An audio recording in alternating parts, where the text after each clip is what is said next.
2 মাস আগের থেকে এরকমভাবে মানুষের থেকে টাকা নিয়েছে। আজকে দিবে, কালকে দিবে, পরশুদিন দিবে, এই কইরা কইরা কইরা কইরা ও আজকে ডিসেম্বরের 28 তারিখ কি 26 তারিখ হবে ইন্টারেস্ট বন্ধ করছে। তারপর থেকে আর টাকা পয়সা মানুষকে দেয়নি।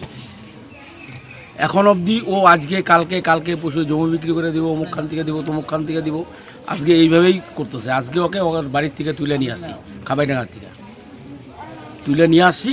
ওকে এখন আমরা পুলিশে দিব। কি বলে টাকাগুলো নিত, কি করতো? কি ইন্টারেস্টে টাকা নিত, ইন্টারেস্টে টাকা নিত। কত টাকা করে নেয়? চাকরি দেওয়ার নাম করে টাকা নিত। 20,000, 25,000, 80,000, 90,000 এইভাবে করে টাকা নিত মানুষের থেকে। মোটামুটি কতজনের কাছ থেকে নিয়েছে এখন অবধি? ও পাড়াতে অনেক হবে, অন্তত 20 জন, 20-25 জন। আমাদের পাড়ায় 20-25 জন আছে। বাজারে মাঠে আছে, বাজারের মাঠে ওই রাস্তাটা আছে। আনুমানিক এই 2 জায়গা মিলা প্রায় 61 লক্ষ টাকা। মানে ওনার কি এটাই কোন ব্যবসা, এটাই কোন ধান্দা? এখানে তো ভাড়া থাকে, এইটা তো আমরা বলতে পারবো না। এখানে ভাড়া থাকতো, উনি ভাড়াটিয়া হিসাবেই আছে এখানে, প্রায় বছর 3 হবে ভাড়াটিয়া হিসাবেই আছে। আমাকে প্রাইভেট পড়ানোর জন্য নিয়ে আসছে, নিয়ে এসে মেয়েকে প্রাইভেট পড়াচ্ছি। ও আমাকে আস্তে আস্তে আজকে বলে কি 25,000 দাও, আজকে বলে 15,000 দাও, আজকে বলে 20,000 দাও, আজ বলে 50,000। আমি জমি বিক্রি করে, আমার বাপের বাড়ির জমি সম্পত্তি বিক্রি হয়েছে, সেটাও আসা 1 লাখ টাকা একবারে দিয়েছি।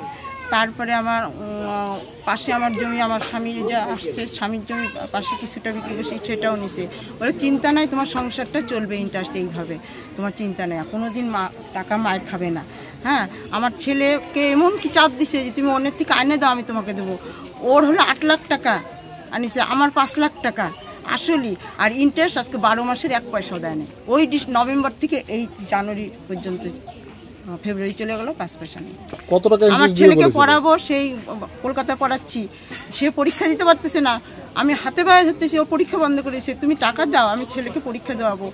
ছেলেকে নাই, খাওয়ার টাকা দিতে পারছি না, ছেলেকে বন্ধুরা খাওয়াচ্ছে, কয়েকদিনকে খাওয়া। আমার সংসার চলতেছে না, পেট আমার ফাঁকা, আমার টিন ফাঁকা, সব ফাঁকা। আমি কান্দি, আমার মা মরে গেছে, মা অসুস্থ, বলছে টাকা দাও, দেখতে যাব, দেয় নেই, কালকে দেবো, দেখতে যাব, কালকে যাব, কালকে দেবো, দাও না দেখতে। 3 দিন আমার মা থাকলো, মরে গেল। আমি বললাম আমার মা মরে গেল, দেও, আমি দেখতে যাব, তাও দিল না, বডি দেখতে পেলাম। আমার মার কাজ আগের দিন এসে ধর্না দিছি আমি কাজ।